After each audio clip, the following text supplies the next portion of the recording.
नमस्कार। चलिए आज भारतीय राजनीति के एक ऐसे पन्ने को पलटते हैं जो भले ही छोटा सा था लेकिन उसका असर बहुत गहरा हुआ। ये कहानी शुरू होती है 1 नंबर से 13।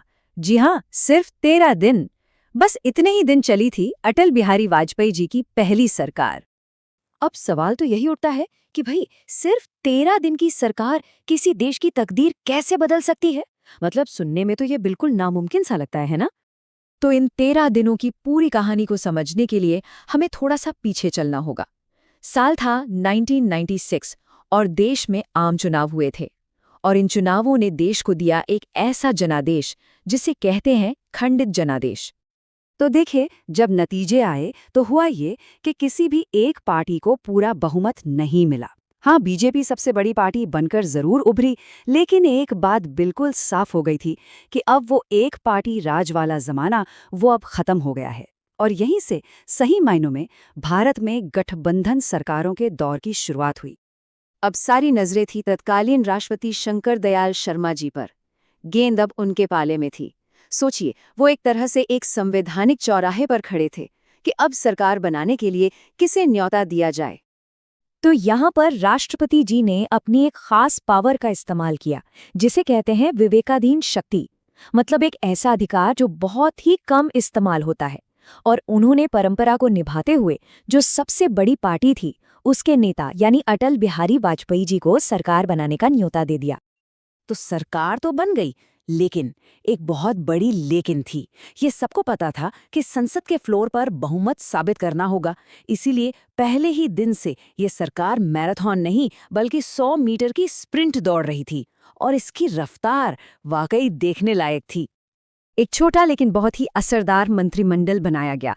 अब देखिए, गृह, वित्त, विदेश, रक्षा, ये जो बड़े बड़े मंत्रालय थे ना, इन्होंने आते ही धूल खा रही फाइलों और रुके हुए प्रोजेक्ट्स को खंगालना शुरू कर दिया। मतलब साफ था, भले ही हमें पता हो कि हम कुछ ही दिन के मेहमान हैं, लेकिन हम काम करने आए हैं। और अब हम आते हैं इस कहानी के सबसे सबसे दिलचस्प हिस्से पर। यकीन मानिए, ये सुनना थोड़ा मुश्किल लगेगा, लेकिन सिर्फ उन्हीं 13 दिनों में इस सरकार ने कुछ ऐसी बड़ी नीतियों की नींव रख दी जिन्होंने आने वाले दशकों में भारत की पूरी तस्वीर ही बदल कर रख दी। एक उदाहरण लेते हैं। आज हम सब शानदार हाईवे पर सफर करते हैं, है ना? तो उसकी पहली झलक, उसका पहला आइडिया यहीं से आया था। इसी सरकार ने देश के पूरे रोड नेटवर्क की पहली बार समीक्षा करवाई।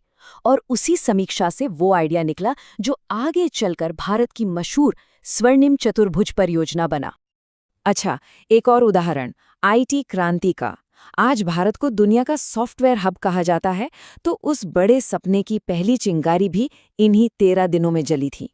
सॉफ्टवेयर एक्सपोर्ट में एनआरआई इन्वेस्टमेंट को बढ़ावा देना, इंटरनेट लाइसेंसिंग को आसान बनाना, ये सारे के सारे आइडियाज उसी 13 दिन की सरकार के दिमाग की उपज थे। और बात सिर्फ सड़कों और सॉफ्टवेयर तक ही नहीं रुकी। देश की सुरक्षा, उस पर भी बड़ा काम हुआ। सेना को मॉडर्न बनाने और मिसाइल प्रोग्राम्स को तेज करने पर हाई लेवल मीटिंग्स हुईं। आपको जानकर हैरानी होगी कि पोखरण 2 परमाणु परीक्षण और अग्नि मिसाइल जैसे बड़े प्रोग्राम्स की जो स्ट्रेटेजिक जमीन थी, वो यहीं तैयार की गई थी। सरकार की ये जो रफ्तार थी, ये जो विजन था, इसे सिर्फ देश में ही नहीं बल्कि दुनिया भी देख रही थी।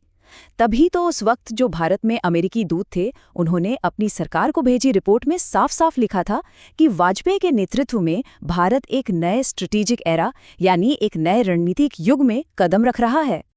तो एक तरफ ये सारा काम तेजी से हो रहा था, लेकिन दूसरी तरफ सरकार की किस्मत का फैसला करने वाली घड़ी भी नजदीक आ रही थी। सब कुछ बस एक ही चीज पर आकर टिक गया था, संसद में विश्वास मत। देखिए, संसद का जो गणित होता है ना, वो बड़ा सीधा और कभी-कभी बड़ा बेरहम होता है। और आंकड़े वो बिल्कुल साफ साफ वाजपेयी जी के खिलाफ थे। बहुमत का जादुई आंकड़ा था 272 सीटों का, और बीजेपी गठबंधन के पास थी महज 187। और दूसरी तरफ पूरा का पूरा विपक्ष एकजुट होकर खड़ा था। तो जब बहुमत साबित करने की तारीख यानी 28 मई आई, तब तक तस्वीर बिल्कुल आईने की तरह साफ हो चुकी थी। ये सरकार नहीं बचने वाली थी। अब देखिए, वाजपेयी जी के सामने 2 रास्ते थे। एक रास्ता था जोड़ तोड़ का, किसी भी तरह नंबर जुटाकर सरकार बचाने का, और दूसरा रास्ता था सिद्धांतों पर टिके रहने का। उन्होंने दूसरा रास्ता चुना। संसद में उन्होंने एक ऐसा ऐतिहासिक भाषण दिया जिसे आज भी भारतीय राजनीति के सबसे बेहतरीन भाषणों में गिना जाता है। और उन्होंने बहुमत साबित करने की कोशिश भी नहीं की। वो सीधे राष्ट्रपति भवन गए और अपना इस्तीफा सौंप दिया। तो सरकार गिर गई। कहानी यहाँ खत्म हो सकती थी, लेकिन मजे की बात यह है कि यहीं से इस सरकार की असली विरासत की कहानी शुरू होती है। अब सवाल ये है कि आखिर सरकार गिरी क्यों? वजह कई थीं और सब एक साथ आ गईं। कांग्रेस को बीजेपी की बढ़ती हुई लोकप्रियता से डर लग रहा था। वामपंथी दल तो वैचारिक रूप से ही उनके खिलाफ थे, और जो क्षेत्रीय पार्टियां थीं उन्हें डर था कि कहीं उनका माइनॉरिटी वोट बैंक न खिसक जाए। मतलब उस दौर में बीजेपी को राजनीति में अभी भी एक तरह का अछूत ही समझा जाता था। और बस इस एक घटना ने भारतीय राजनीति का नक्शा हमेशा के लिए बदल दिया। वो जो एक पार्टी के दबदबे वाला दौर था ना, वो अब पूरी तरह से इतिहास बन चुका था। और अब एक नई हकीकत सामने थी, गठबंधन का युग। अब ये तय हो गया था कि सरकारें बनाने और चलाने के लिए दोस्त और साथी तो चाहिए ही होंगे। और खुद बीजेपी के लिए क्या हुआ? उनके लिए तो ये हार किसी जीत से भी बड़ी साबित हुई। अब आप पूछेंगे कैसे? देखिए, पहली बात, उन्हें पहली बार केंद्र में सरकार चलाने का एक अहम तजुर्बा मिला। दूसरी, वाजपेयी जी की छवि एक उसूलों वाले, एक स्टेट्समैन की बन गई। और सबसे जरूरी, इसने उन्हें गठबंधन की राजनीति का वो पाठ पढ़ाया जिसके दम पर वो 1998 और 1999 में ज्यादा स्थिर और मजबूत सरकारें बना पाए। तो आखिर में इस छोटी सी लेकिन बहुत ही ऐतिहासिक कहानी से सबसे बड़ी सीख क्या मिलती है? शायद सबसे बड़ा सबक यही है कि सरकारें चलाने के लिए नंबर जरूरी हो सकते हैं, लेकिन एक लोकतंत्र को जिंदा रखने के लिए सिद्धांत जरूरी हो